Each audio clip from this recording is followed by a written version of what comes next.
God. Hey, pasa. What's going on, bud ham, bro ham? I just like. It's been so long. Okay, we are live actually, guys. Just as a heads up, we're live. Yeah. Right, so hello everyone. Welcome to the Geek Battle Show here on the Extreme Pop Extreme, Geek Battle Gaming YouTube channels, and everywhere else we possibly are in the world. We got a lot to discuss today, and first things first, as always, let's hit that intro.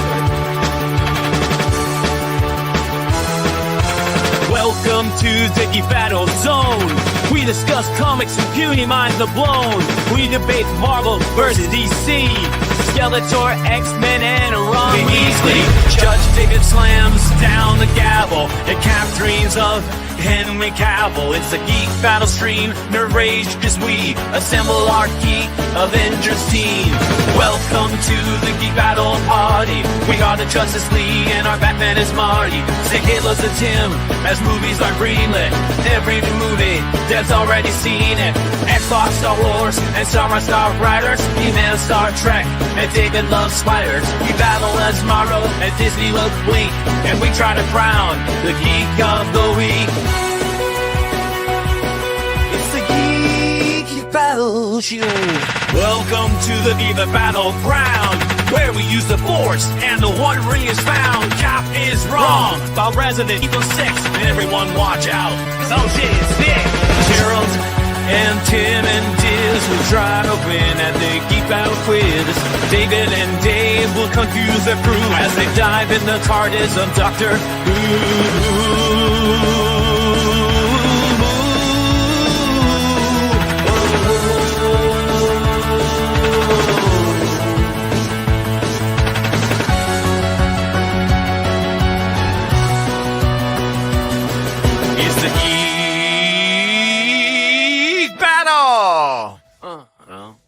Watch out now, we're full of hot takes. Doug Courtney is garbage, but Red Dwarf is great. You love Sega, I love Nintendo, but in the Geek Battle, we are all friendos.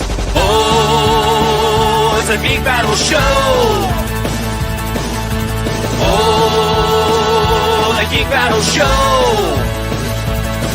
It's a Teenage Mutant Ninja Geek Battle show.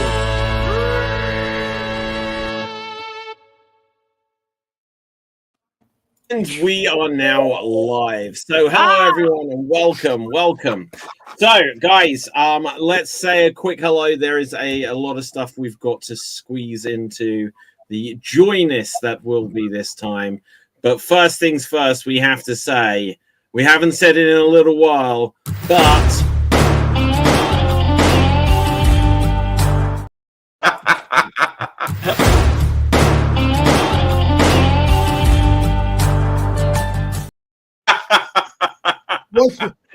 you know what, Dave? One more time with feeling. Hey guys, we haven't said it in at least 5 seconds, but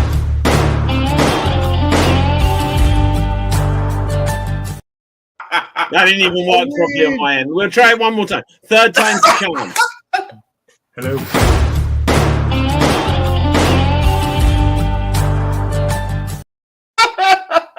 Oh, there we go. Right, okay. So my internet doesn't like me screen sharing or multi-streaming or something. But anyway, Nick, say hello to the people. Hello to the people. Good. Do you have a random geek trivia fact for us? Yes. I don't know it, but I have one. I'm sure. Okay, good. Speaking of people that don't have one, let's see. Oh, God, am I even going to try this? I might give up. I'm going to give up. I'm going to give up. Oh my god, hi! Oh my god, hi! Oh my god, hi! There you go. All we can do. Wait, shit, we lost Tim in the process of that. I don't have audio. I'm going to leave and come back. He's going to leave and come back. Oh, okay. Gosh, this is the worst start, tech-wise, of all time. Right, say hello to the people, Dave. Well, hello to the people. My name is Dave MC, and I hope you're all having a fantastic day today. My geek fact of the day is we know that Tom Baker was the longest-serving Doctor for Doctor Who, doing it for 7 years. However, there is also a companion who was the longest serving companion, doing a total of 116 episodes from 1966 to 1969. Fraser Hines playing Jamie McCrimmon, first featuring in The Highlanders and ending in The Two Doctors. Wow. Actually, I do have a sideways Doctor Who fact. As my Okay. Oh, hang on. Let's just appreciate Dave's fact for just a brief moment. No, that is interesting. And I don't get why the only problem with the companion staying a long time is it definitely ages the Doctor. Whereas they could say, like, in between episodes, he's aged like 50 years. But if they've got the same companion, then we know that they haven't. But Nick, what was your thought? So Rose Tyler, who is my favorite Doctor Who companion, She's my 16th favorite Doctor. Oh yeah, that's right. She does become a doctor technically. Maybe. I know her from the movie Uncle Buck. No, that was her mother. I'm sorry. Who plays Rose's mother? Jackie Tyler. Yeah, I know her from the movie Uncle Buck. Jackie Tyler's in Uncle Buck. Not Uncle Buck, King Ralph. Oh my God. Why does this? We gone from Billy Piper to Jackie Tyler to somebody else now. To random John Candy movies. No, Uncle Buck is not John Candy. I mean, Uncle Buck is John Candy. King Ralph is John Candy, isn't it? No, it's not. Yes, it is. I'd swear, King Ralph is a John Candy movie. Who is it if it's not? I think it's Uncle Buck. I think it's John Candy. I think it's John Candy. Yeah. No, it is John Goodman. Oh shit, is it? Oh, you're right. Oh yeah, you are right. You're right. I think. And the thing that's a shame about that is because they're just two big guys called John who do comedy. But you are right. Okay, Nick, you get a bonus point. What? Right. Wait, so I don't get a fact for the fact, and Nick gets it for hijacking my fact. Yeah, but then he corrected my misinformation. How did what are the rules? The whole fact was misinformation. It never works in my favor anymore. There's no. They do, Dave. They do. Right. No. Okay. Now, anyway, Tim, say hello to the people. Hello to the people. My geek fact of the week is: did you know that Nick Cage was an actor even in the early '80s and the late '80s, and he acted with such famous movie stars as Cher. In that movie, Cher and Nick Cage both try and have a New York Italian accent and fall in love with each other. This movie is called Moonstruck. I had a hard time really feeling their chemistry, but it was a funny romantic comedy. Oh wow! Okay, that's cool. That's cool. Yeah. Okay, I may have seen that film. Okay, Capelthave, say hello to the people. Hail from the land of leopards, elephants, and crocodiles. It's me, Capel Dave. So, switching to 40k once more, talking about Dave's most favorite faction, the Necrons, not the Tau. Nobody likes the Tau. Necrons, actually, in the old days, they were just, a ploy to the Terminator. They were just, robots in space. They want to terminate you. But now they've actually grown into more colorful characters. And weirdly, in the grim darkness of the universe, these guys are the most humanist characters that you will come across. For example, there's a Necron called Xandrak, who is very good at, fighting. He's a great general, but he doesn't realize that he's a robot. Or he does, he's just having fun with it anyways. So if he comes to your world, he will fight you and he will invite you to dinner and he will have lunch with you. Even though he cannot eat, he cannot digest food, there's nothing going down, but he will have dinner with you. He's also very merciful. He will have, questions and he will honor duels with you and things like that. But he is, of course, robot. There is some cases where this character was inspired by a grandfather who is going through dementia. So the writer could be hinting that. But the Necrons in general, as they woke up from their slumber 1,000 years later, their mental things are not really good. There's also another example, Trazen the Infinite, who basically a museum curator of the 40K universe who just goes around yoinks everything from all the factions so he can put them in his gallery. Okay, well there we go. I was with you to some degree. So they can't actually eat food. No. That's crazy. Question though. If they're the most humanist, why do so many of them don't have souls and are sort of slaved to the generals? They are so in Necrons in general, the higher you are, like in rankings, because the people or the beings that turn them into robots, who basically took their consciousness and then put them into robots, they cheaped out on the normal Necrons. They only made the expensive robot stuff that captures the personality of a person for the highest ranking members of the Necrons, and they didn't really do that to all the Necrons. Like your average Joe from the Necron street didn't get that quality gear. So he's basically, I'm a slave that will do whatever you want. It goes far as to show that Trazyn, like the Infinite guy, he can basically project his consciousness to any Necron he chooses and then warp them into himself, as long as they're lower class. Okay, Nick? Why must everything with Necrons be about class? Because they're a feudal society, Nick. Eviscerate the proletarians and the billionaire class. Well, anyway, I don't know. Right, so we're going to move on because this is a day I thought that we'd all be waiting for to discuss on the show. I broke the news in our group chat last night, and I thought I'd get a happier response from Capelthave in particular. But it is now official. The Mummy returns. So they're making a new Mummy, continuing the old series with Brendan Fraser, Rachel Weisz, reuniting for a Mummy 24 years later. Yay! I am both scared and intrigued. I think it's going to be good. I really suspected it will be. I mean, what I'm guessing is it's going to be most likely a passing of the torch movie, which they tried to do in Mummy 3, where Rick kind of passed on his stuff to his son, which really didn't work out because did anyone watch The Mummy 3? Yes. People did watch, and they were, you know. Mummy 2. I saw it. I basically don't. I think I saw it once, but I don't think it did anywhere near as well, did it? No. Look, the movie takes place in China, right? Yeah. It was Jet Li, wasn't it? That was the Mummy. Yeah. The weird thing is, like, that's the movie that actually broke Brendan Fraser. The injury that he had on that movie is the one that actually made him lose his shape, because afterwards he couldn't really work out and do a lot of stuff with it, because like his back was kind of broken by doing the stunt in that movie.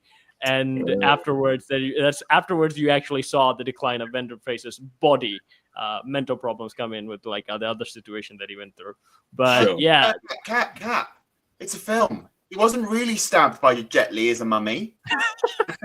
No, so Brendan Fraser even opened up about this. So he kind of started doing some stunts, but involuntarily, because so the whole thing of him started doing stunts is where the director actually asked him, like, hey Brendan, can you do this? And he was so nice enough, he didn't want to say no, so he said yes. And then afterward, the trend continued until he actually broke his back. Do you know what? Like the amount of injury, I'll share a personal story. The amount of injuries you can get doing like acting and stuff in character. I did a site-specific play, which was set like in Victorian kind of era times, Jack the Ripper kind of vibe, different characters, not Jack the Ripper based. And I was playing the villain, and it was like a reveal that I was the bad guy at the end. And another actor was meant to, we'd worked out the stage combat, I'd choreographed it, and he was meant to like grab me by the arm, grab me around the back of the neck. And as part of this sequence, you grab the person's arm there so that it looks like they've got you like this, but you've got your hand there and you put your chin down. And this guy grabbed me too early. I couldn't lock this in. So I was fully just got around the neck. it was outside because it's site specific, wet conditions. I did not have any footing, so I was dangling, and I was like, "Get off!" like this kind of thing, and it just seemed like it was my character. It seemed like it was my character, and it was genuinely a scary moment because I'm like, either I'm going to be choked out or it's going to break my neck, but unless I can get my feet planted and not slip on this ground, because the thing was, because he grabbed me early, I wasn't up on my feet, and because he was pulling me up on my feet, I was, being strangled. So, bad stuff can happen. Bad stuff can happen. What's your safe word, Bastansky? The safe word is don't do that again. Right. Nick. So I will attest that the only good Brendan Fraser movie is called Dishonors, and it's only because it has Joe Pesci, and it's a movie featuring Brendan Fraser as the lead and Joe Pesci as the second lead. But I will say that is the best Brendan Fraser movie. Wow. So hang on, you say that's the best Brendan, but a second ago you said the only good Brendan Fraser. I did not realize you were a hater. I hate Brendan Fraser. He has not done anything good in his Get career. out! Wow. You've never seen That's crazy. I'm sorry, McDave. Did I just break you? I would request that Nick's comment should be stricken from the record. Yes. Name one other good Brendan Fraser movie. George of the Jungle, The Mummy. The Mummy. George of the Jungle sucks. George of the Jungle. George of the Jungle was great. George of the Jungle 2 sucks. George of the Jungle feels like they filmed a stage play. It's so low budget. Right, I'll give that. There's also in. So okay, hang on. I'm going to be looking to. If Rob was on this show, he'd have this whole conversation with me because we've had it a dozen times. So Nick or Tim, I'll rely on my American friends here to know this. There's a movie with Brendan Fraser which is called, in the UK they called it California Man, but it's called something else in the States. What's it called, Nick? Encino Man. Encino Man, yeah. Where he's like a frozen in time. So, and what's that other one where he's frozen in time where Christopher Walken is his dad and he comes out of a bomb shelter? I need to apologize because I forgot that Brendan Fraser was an Encino Man. Encino Man is great. Nick, Encino Man is great. California Man is also great. Same movie. Nick, right. Okay, hang on. So what is that film that I'm thinking of, guys?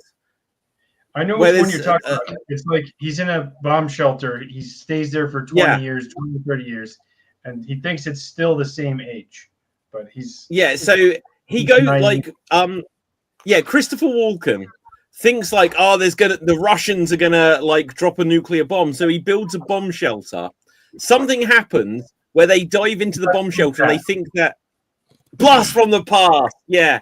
That is an incredible movie. Oh, that movie sucks ass, dude. I will fight you on that movie.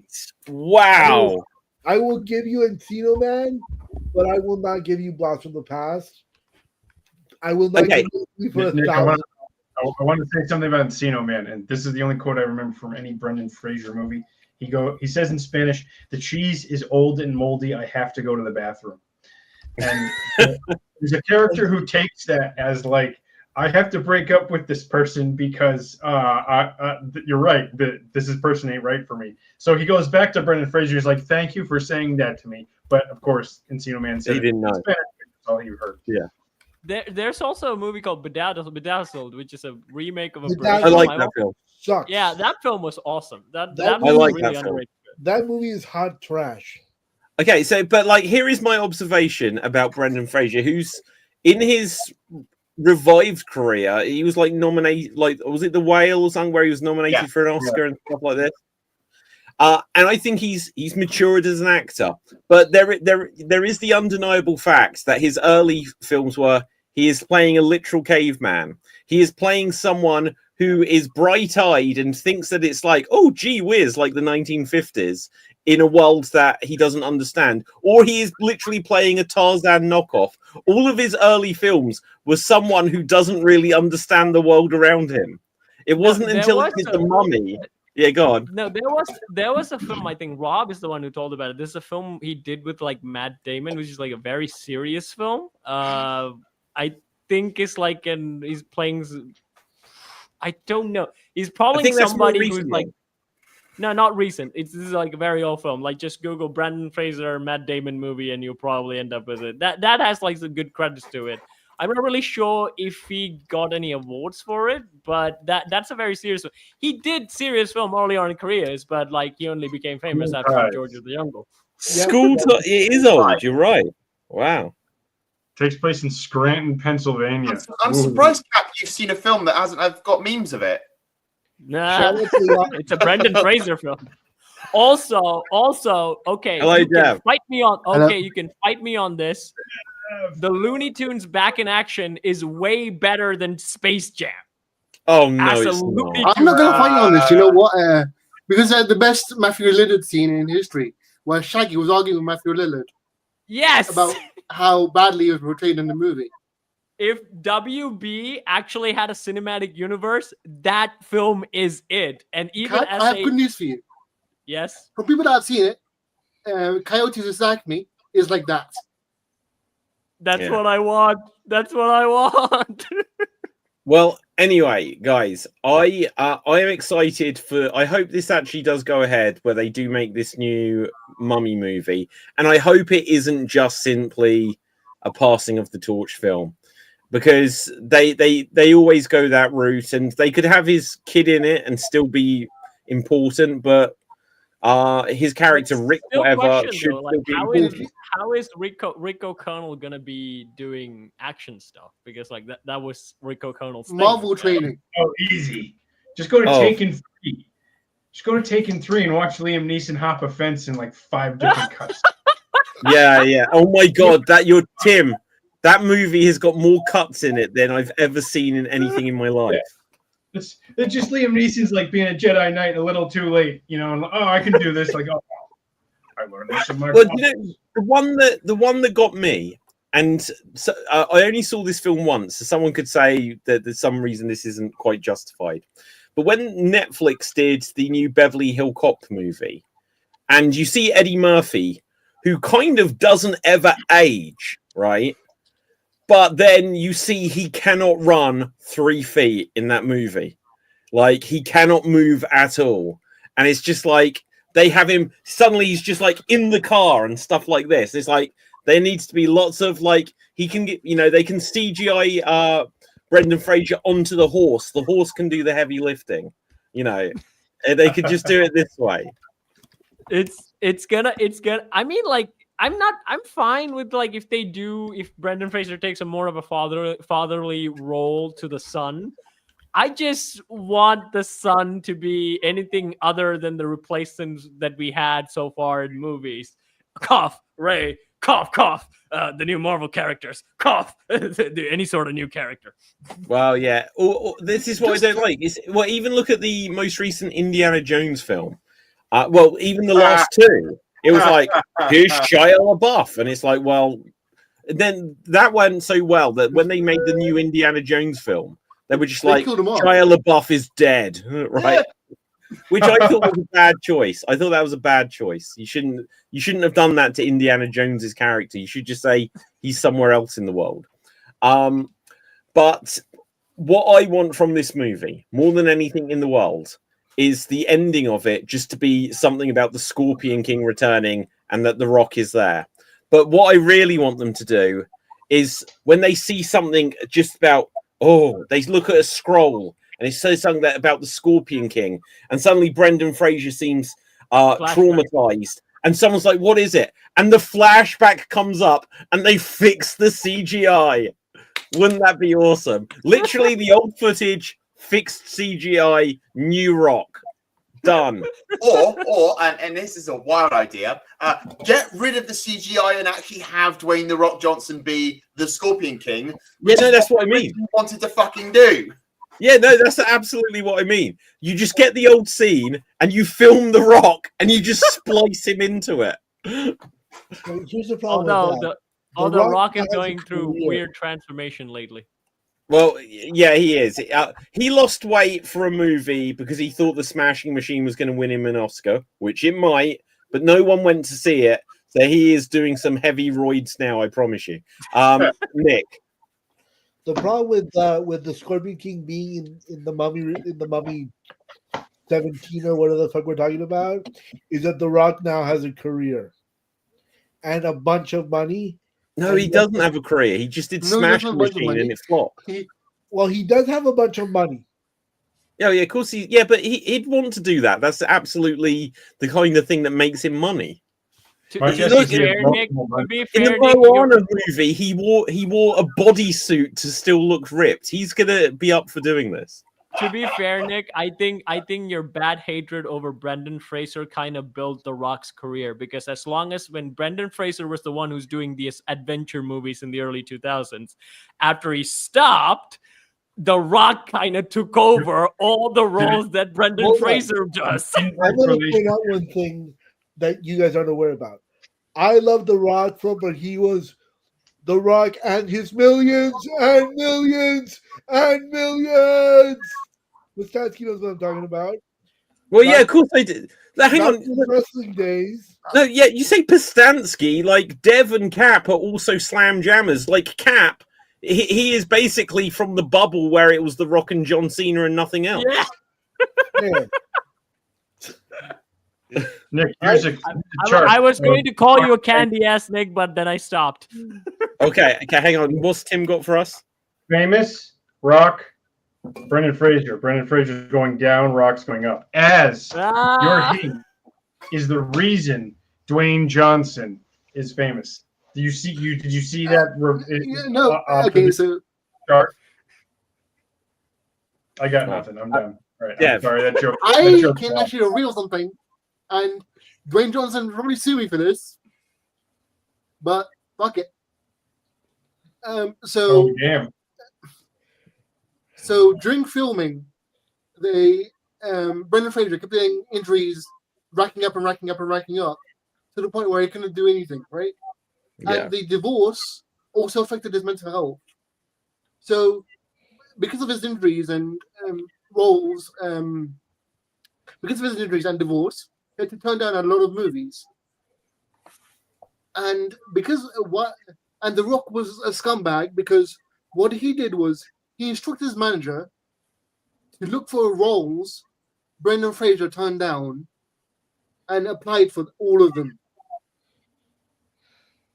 And this is fact. Whoa. Like, this is actual fact. He literally Wow. took. See Brendan what Fraser's you job. did, Nick. You were his manager, weren't you? Ruthless. No. Absolutely ruthless. I can actually confirm that because that was fucked up. See, he was his manager. And I remember hearing those stories. Yeah. Because he was annoyed that he outshone him in The Mummy, and that's why he was petty and decided to do that to Brendan Fraser. Hang on. I've just got a call from Dwayne Johnson's. He says this is libelous and he denies all of this. I don't know where that could be somewhat true, but I think that was all allegedly. He allegedly got all the calls from Brendan Fraser. Why would The Rock be annoyed when he got his big break in The Mummy 2 in a minor role, which then led to him having a leading role in the follow-up? That makes absolutely no sense. Because he wanted more. He wanted to be a part of the. He didn't want He didn't want to be part of the spin-off. He wanted to be part of the actual franchise, like the Mummy franchise. And Brendan Fraser, still outshone him. And Rock's ego was like. But the next movie was The Scorpion King, and then the next Mummy movie bombed. Like the Rock should be pretty happy. He did like no. So compared to Scorpion King, the Mummy 3 did well. Scorpion King is the one that did not do well when it first came out. Yeah, I looked this up. It over doubled its budget. For a spin-off. Yeah. Yeah, it didn't do that badly. It did well, but Mummy 3 did better. Yeah, but The Rock's been down this road like more than once. Look at Hobbs and Shaw. It didn't do Fast and Furious numbers.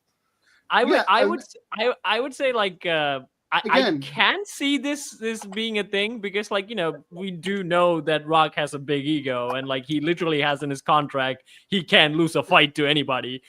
So I wouldn't be surprised. Yeah, so the Like- Scorpion King had a budget of 60 million. It made 178 million, which is basically tripling its budget. And then Yeah. the Mummy, I think Mummy that's 3? considered a The Mummy success, three? right? Let's find the Mummy 3. But the Scorpion King is 2002. And Yeah. so the 2002? Mummy 3, yeah, the Mummy 3 was, I think, a fair bit later. Let's But find again, it's appropriate that you Dragon brought up Emperor. Hobbs and It Shaw wasn't until because 2008. It was 6 years later. I think The Rock had done a shitload of other stuff then. it's appropriate that you brought up Hobbs and Shaw because he had the exact same problem there. Yeah. Well, no, Because no, he wanted to be- yeah, he definitely had the thing there. So the Mummy 3, $145 million budget, only made $405 million, which is a little under tripling its budget. So, but by 2008, when they did the Mummy 3, The Rock was just about he think was The kind of Rock- dipping a little bit, but he Yeah, was yeah. on the verge of getting into I G.I. think The Joe Rock- 2, Escape. What was it? The thing about Race Journey to of the a- Center of the Earth 2, So Fast and that- Furious 5. So David, so I think Fast and Furious 6 is where he actually made bank. That's where like The Rock is like became like The Rock in the movie world. But also Journey 2 is also a very big hit, and where people were asking, "Where's Brendan Fraser?" There's not even a cameo of him in the film. But then that's where it actually took off for him. Before that, he was doing movie with like Anna Sophia Robb, like Race to Witch Mountain and things like that. It didn't. His career was not that great in the early 2000s, but then after Fast and Furious and Journey 2, he became the man. Was it Yeah. Jungle Cruise also like a minor, like a hit for The Rock? Jungle Yeah. Cruise. Can't remember. to be Disney honest. movie with Emily Blunt. Yeah. Okay. Yeah. Which is also another adventure movie. Probably Brendan Fraser would have starred in if Yeah. Nick didn't hate him.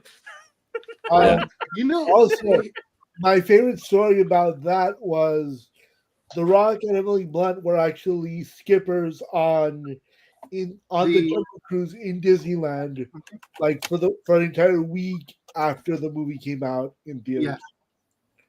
which is kind of awesome.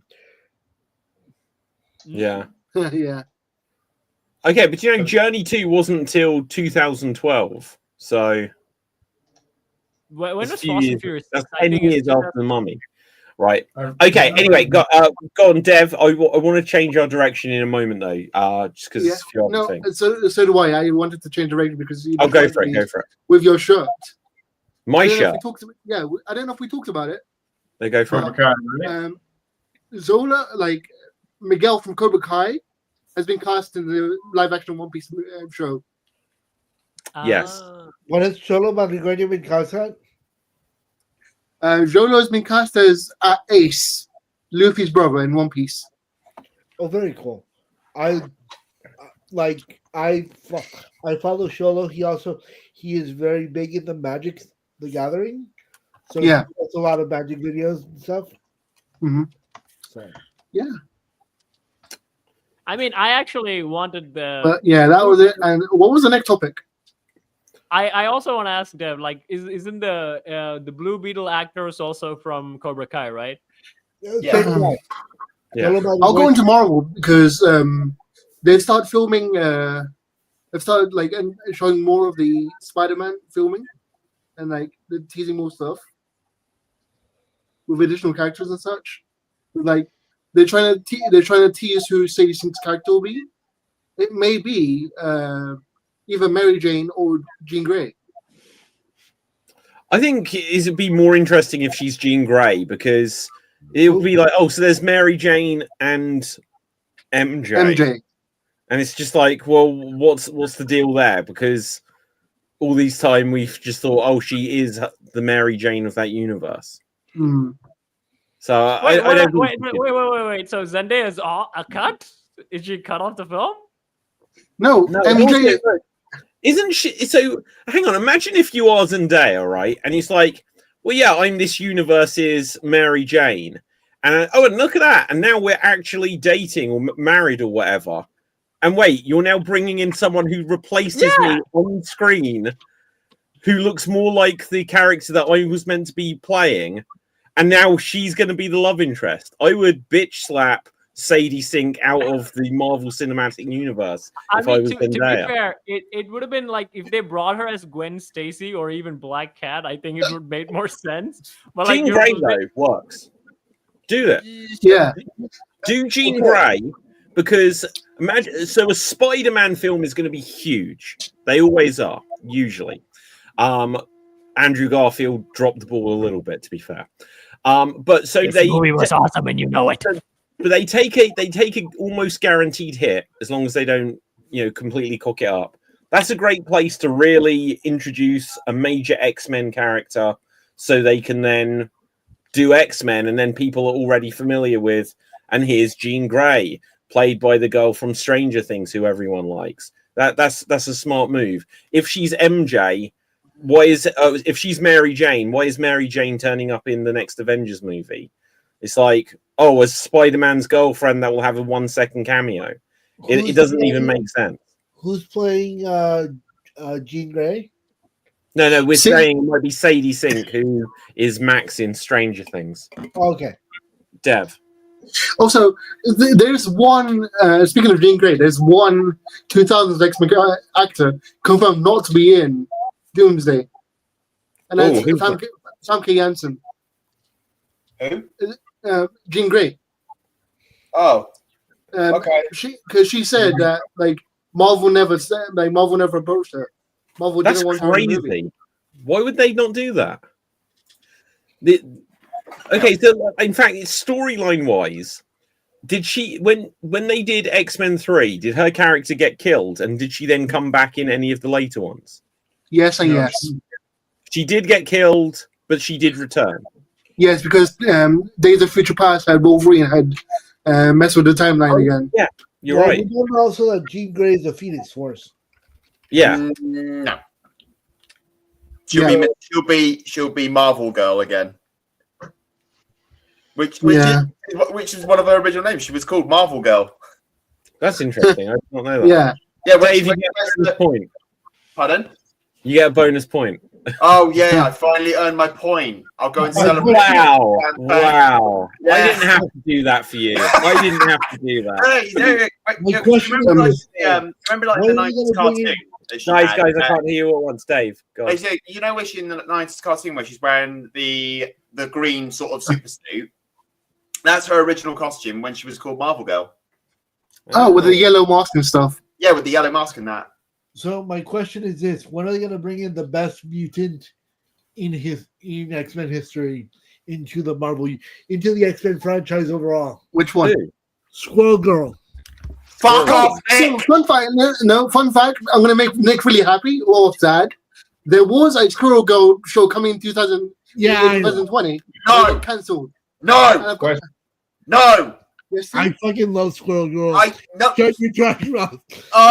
I hate Squirrel Girl. I'm going to make Nick really happy. I'm going to make Nick really happy. Hold on.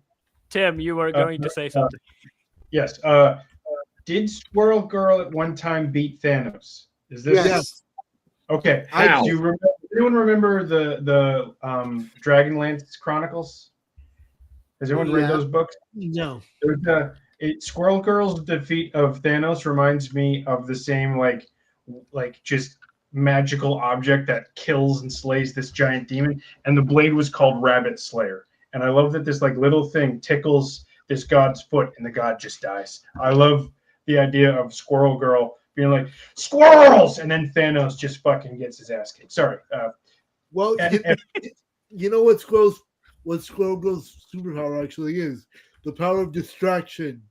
ADD is Squirrel Girl's friend. No, it's not. I have ADHD and I hate fucking Squirrel Girl. Yes, you know why? You see a squirrel, you go, squirrel. No, when I see a squirrel, I literally destroy them with this. If you've seen my Red Dead Redemption 2 streams, every time I see a squirrel, I must stop and annihilate it with a shotgun. 2 barrels, gone. What? So you just hate all squirrels? I hate squirrels. What about Conker? Even Alvin and the Chickmunks? Well, they're Alvin the Chipmunk. Alvin and the They're Chipmunks. chipmunks. I don't Right. care. They're all fuzzy and A fur-like. fine paste and feed it to some ducks. Wait. What about? But we've gone over this. Conker the squirrel. Conker's Bad Fur Day. Conker's not real. Yes, he is. You're a squirrel girl. Yeah. That really. Where's the squirrels in Red Dead? So I don't think that holds up. Okay, it's kind of like like Doctor Doom is weak to squirrels. You know why? Because they're so cute and cuddly. God damn it! I am Doctor Doom. I am one bad day away from being Doctor Doom, Nick. Do not test my patience. Tim.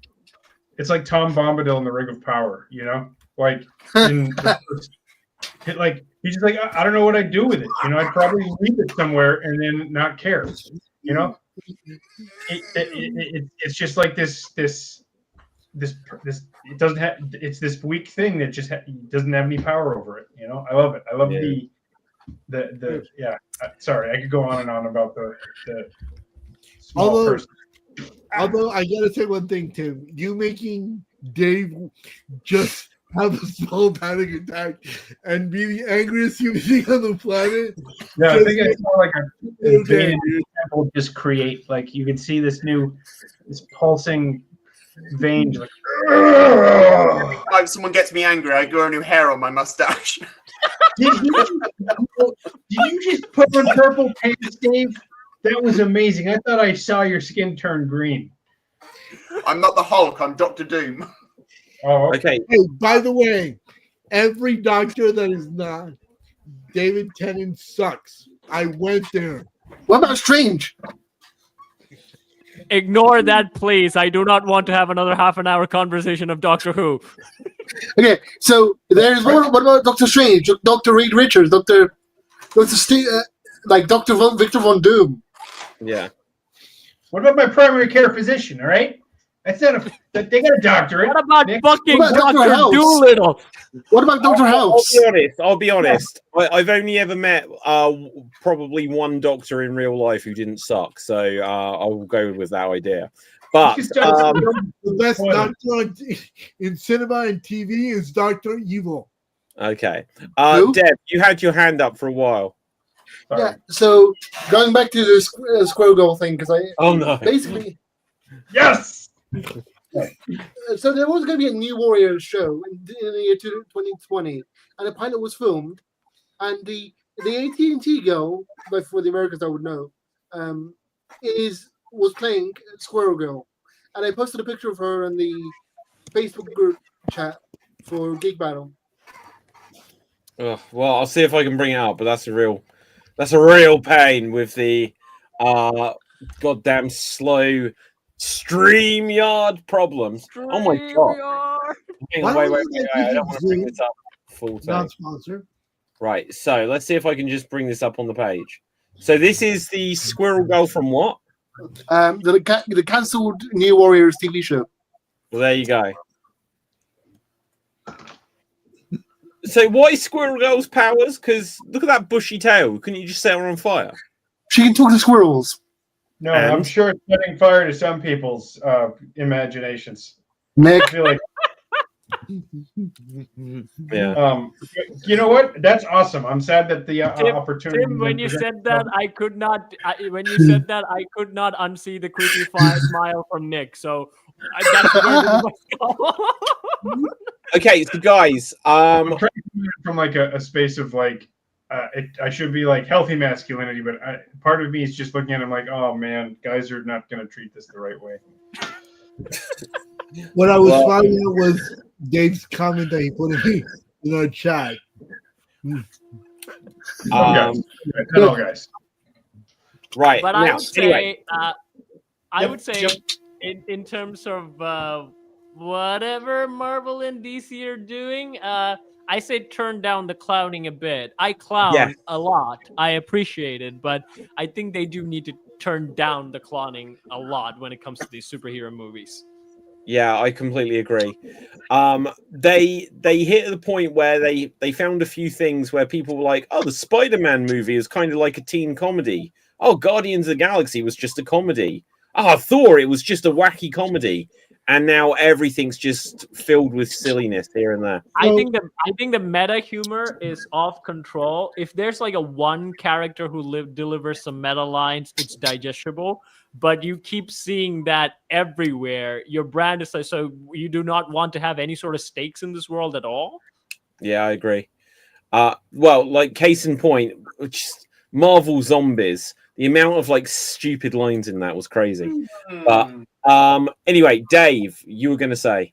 No, I was going to say I agree. It's like if you had the like meta human, like Kat was saying, going off that point, like if by some miracle or some happenstance they did the Clone Saga for Spider-Man, and they used the line like the fact that we don't know which one is the clone. They go, oh, this sounds like a bad comic book plot, because the Clone Saga was actually hated by comic book fans. That would actually make sense, but a lot of the comedy just doesn't make sense anymore. Yeah. You remember when Winter Soldier came out? I remember having a conversation with my mom about it, and I'm like, "Oh, you'll like this movie because it's just a suspense movie with superheroes. You know, it's not." You can follow the superhero plot about it, or you can just say it's just a regular like film noir movie that just happens to have a guy with super strength, Captain America, and Scarlet Witch, Black Widow. You know, Tim. I like Winter Soldier because I think that it had like there's moments where there was comedy, but I think it came from the personalities of the characters. Like I remember Colby, I don't know, the girl, the lady from Robin from How I Met Your Mother. Yeah. She's like being the dispatch officer, and these guys are barging in the room, and she's like pow pow, and then she just goes back to it. Like it's that like confidence that brings the humor. Or when Anthony Mackie and Chris Evans are running around the lake, like that comedy felt good. I wanted to bring up Thunderbolts because I thought Thunderbolts had some decent moments. I have not seen it yet. Like there is a character, and there are moments where it does feel meta, and it does feel a little like it kind of breaks the narrative quality by throwing in jokes at times where it's what I don't like is where they've reached to is like the end of Thunderbolts. This is no major spoiler. Don't worry about this part as a spoiler. They're like, we're the new Avengers, and they're like, spoiler. But Anthony, there's no spoiler, right? They literally advertised it and confused their own marketing the day it came out. But they were like, oh, but Anthony Mackie has copyrighted the term Avengers. He's like, well, it'll be Avengers with a Z. And it's just like, what? It's like, you're meant to be saving the world. Why are these characters worried about their branding? It's just like, this is where I feel like the characters have gone too far. Yeah, I guess it does reflect on like personal branding is more important now than ever. But like, more important than just saving the world, right? You know what I mean? That's the thing. Is like that universe, they're trying to mimic it, and it's like making fun of the branding with the Z. But I think that like in a world of like superheroes and things like that, they become real. Like superhero team names becomes real. Like a lot of cartoon episodes explore this. When you get like the Justice League, and then there's a government that starts its own superhero team. There's tension between the two. You can actually do very interesting stories with these kinds of stuff. But again, that's not the direction where I don't think the movies are going, and I don't think they can, because again, episodic storytelling is much more different than when you're doing it in a movie. So I mean, like I didn't pay much attention to it. I just all that knew that like, okay, Disney is not sure what direction to go with. They're not sure if the Thunderbolt's going to be a hit or the new Captain America movie's going to be a hit. So we'll just call them both the new Avengers and see who comes out, and we'll carry on from there. And Thunderbolts, part of the thing is how Elaine from Seinfeld like markets the team. Like she has ways of like her character has ways of getting the interrupting the team's dynamic to push the agenda that they are the Avengers. and like that part was cool. But when they do the Avengers with the Z at the end, it kind of takes that out of context, makes it meta. Dev. So I'm gonna make Cap really happy here. In Doomsday, they're gonna address that. It's too interesting. They're gonna address it in Doomsday, and I feel that in Thunderbolts, the reason that all these jokes happen and all these like Avengers with a Z thing is that character's whole character is a human dad joke. Everything he says is a dad joke. Which character? Red Red Guardian. Guardian. Red Guardian. Ugh. Oh my god, did you hear? Okay, hang on. I want to change the topic here. Guys, just as a heads up, I've probably got about 15 minutes before I have to wrap this show today, unfortunately.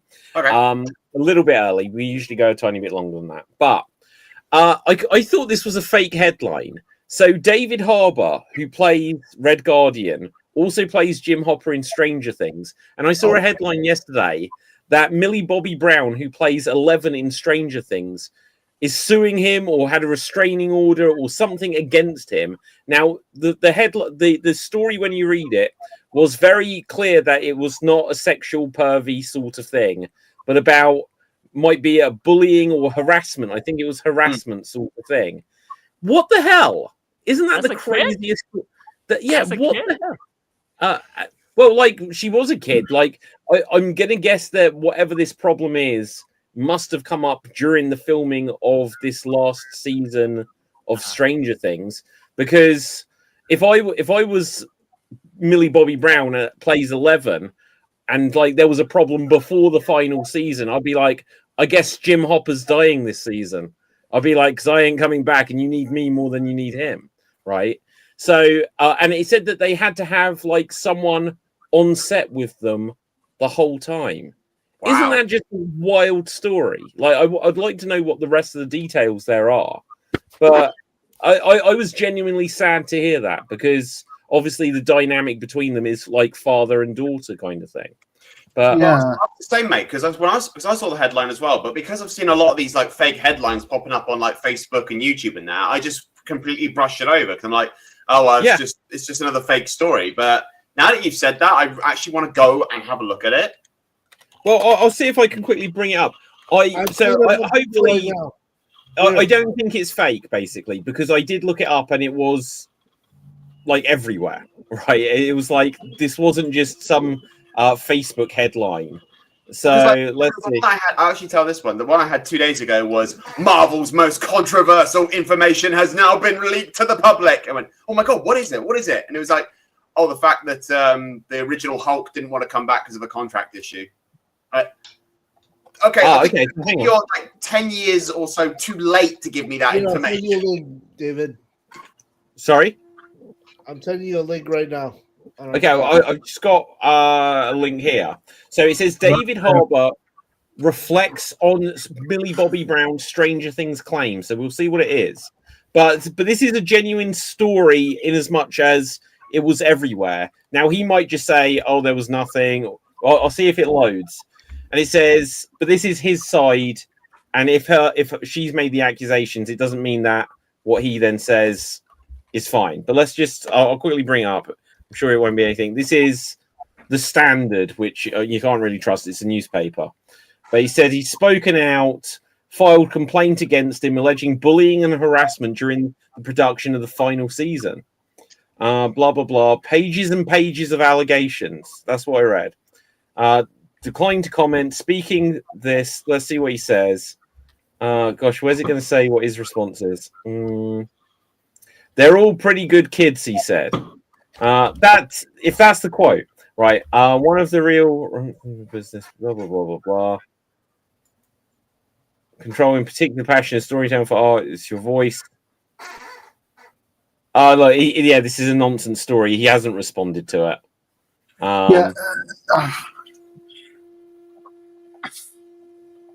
I know this is also another controversy also came up. Not really sure. Again, like the same thing with these articles and things like that. It's like, the Into the Spider-Verse new film. So the actress who's voicing Gwen, she's a famous actress, we probably know, but we don't know who's like voicing Miles Morales. She also basically asked that she wants to record her lines in her own like studio on her own time than be in the scene with him. So Wait, so in the Spider-Verse movie, yeah. so what? So Gwen Stacy, isn't that the same girl that plays Hawkeye's? Yeah, Hawkeye too. Yeah. Amanda something, I don't know, but she's can't famous. remember the Haley actress. Steinfeld. Yeah. Haley that's Steinfeld. And she Yeah. doesn't want to be in a recording studio with a guy playing Miles Morales. Yep. There's so much with personalities. Like, it would always be nice if these things work themselves out. But like when you hear that the X-Files, Mulder and Scully didn't get along, you hear like going way back in time. There was the British sitcom. I'm sure, Dave, you may be the only person here that vaguely has a chance. You've heard of Steptoe and Son? Yeah. Yeah. They hate each other and they're playing father and son. Oh yeah, Dev, of course, you probably know as well. But like, so this does happen, and some people end up just feeling like, well, we've got to work together because They we were don't professional. have a choice. Yeah, but if you're a voiceover, you could just be like, you record yours, I'll record mine. Yeah. Do it that way, But- Anyway, anyone got anything else major they want to bring up or discuss? Because we're gonna have to start to head towards the end now. Dev, I want to quickly clarify what's going on with the Spider-Man Spider-Gwen situation. Yeah, is that Haley Steinfeld recently announced her engagement, and the actor for Miles Morales has been like acting weird about it, like possessive and like. what did they ever? They were ever a couple? I don't know if they were a couple, but No, I think like, Haley's the actor's married. been, because she got engaged. The actor's being weirder and weirder ever since she got engaged. So that's why they want to keep it separate. She wasn't feeling that weird when she was Michael B. Jordan, though. She was fine with him. No. Because she got engaged, the actor for Miles Morales was getting weirder and weirder. That's why they didn't want to be separated. Good night, guys. See you, Nick. Okay, yeah, go on, Dave. No, I was going to bring it to Doctor Who thing. So there's been an article that's been put out about why Disney have cut the deal with Doctor Who. Why they're not doing it. There's the whole marketing problem with them, so it wasn't marketed very well on Disney Plus for a wider audience. And you like this? This is right. So there's a reason Ncuti Gatwa left. This is another plethora of excuses why Ncuti Gatwa left. Are you ready? Brace yourself. Get comfortable, guys. Yeah. For this groundbreaking discovery. You ready? Here we go. The reason Ncuti Gatwa left is because now he's about 30 years old, but he left because bad knees.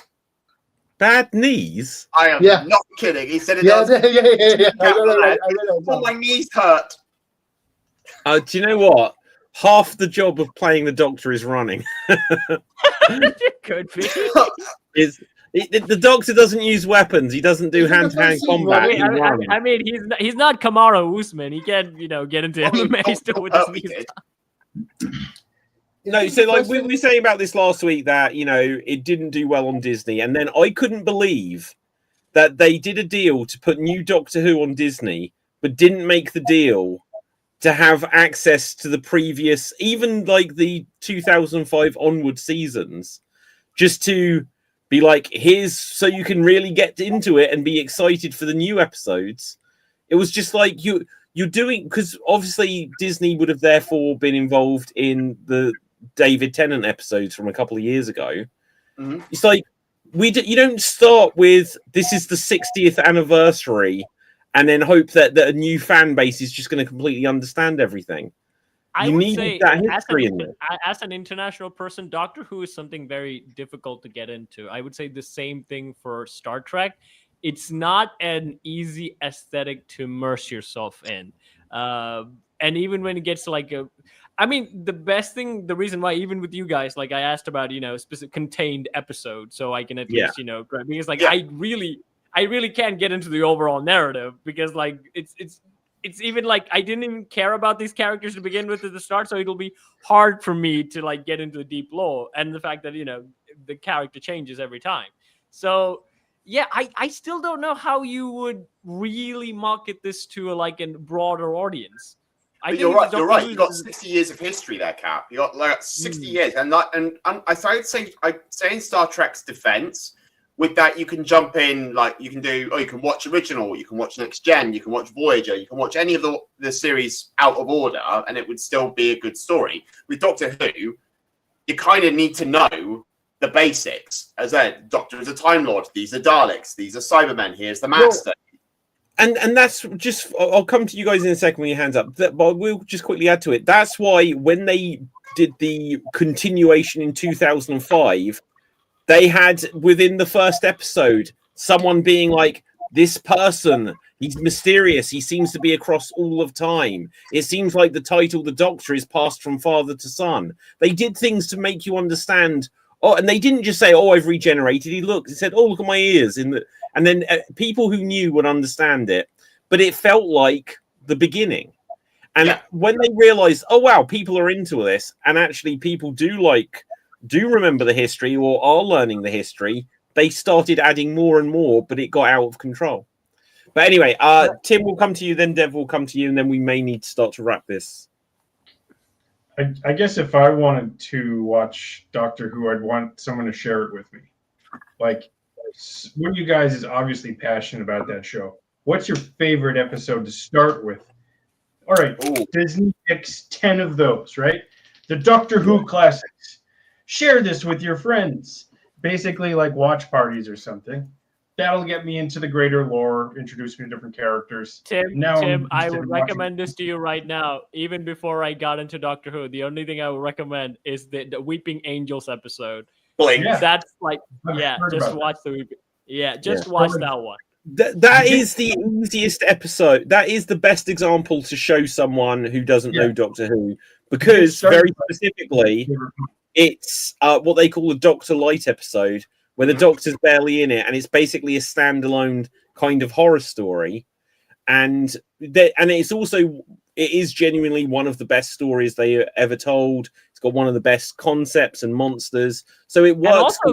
And also good intro, because like we getting the perspective from a person who do not know like whatever the heck is going on, and the Doctor is this like weird guy who's from like a different time giving you messages, and you kind of get like, I mean, like he was the first Doctor I got introduced to, and the David Tennant did a brilliant job even in those small takes in those TV shows. Oh, I want to know this character.